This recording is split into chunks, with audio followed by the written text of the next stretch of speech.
Солтүстік өңірлердегі қолайсыз ауа райы сәуірге дейін созылады. Соңғы 4 күнде ақтүтек боранның салдарынан 78 жол бөлігі жабылып, мыңға жуық адам қар құрсауынан құтқарылған. Табиғаттың тосын мінезі кесірінен жол апаттарына да жиілеген. Қайтыс болғандар да бар. Мерекеде жолға шығамын деп, берекесі қашқандар жайлы әріптесім Аягөз Тұрсынбай жалғастырсын.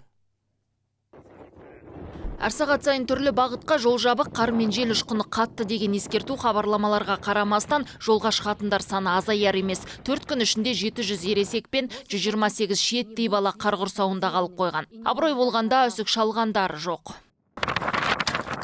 Машина закрывается.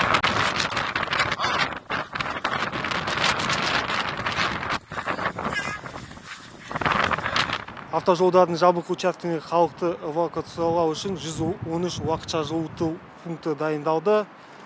Сондай-ақ 25 бірлік единиц техника дайындыққа келтірілді. Уақытша пункттерде жатқан адамдар уже үйлеріне қайтты. Қазіргі таңда ешкім жоқ. Түк көрінбейтін бораннан жол апаттары да жиіледі. Алматы-Екатеринбург тас жолында қар тазалап жүрген 33 жастағы Қазавтодор жұмыскерін Hyundai маркалы көлік жүргізушісі қағып өлтірді. Тізгінге ие бола алмаған иномарка иесі сол жердегі тағы бір көлікті жайпап кеткен.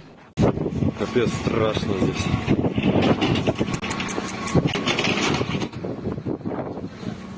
Жестко. Ал Елорда мен Қосшы ортасында 10-ға жуық көлік қақтығысқан. Қолайсыз ауа райы кесірін азайту үшін 16 жол учаскесі әлі жабық күйінде. Қашан ашылары белгісіз. Синоптиктер қар мен боран айдың соңына дейін жалғасады деп болжап отыр. Жел мен жауын шашын оңтүстік пен батыста да күшейеді дейді Қазгидромет мамандары. Ендеше сәуір болмай, тәуір болмайтын сыңайлы. Аягөз Тұрсынбай, Ермек Махметов, Айбат жаңалықтары қызметі.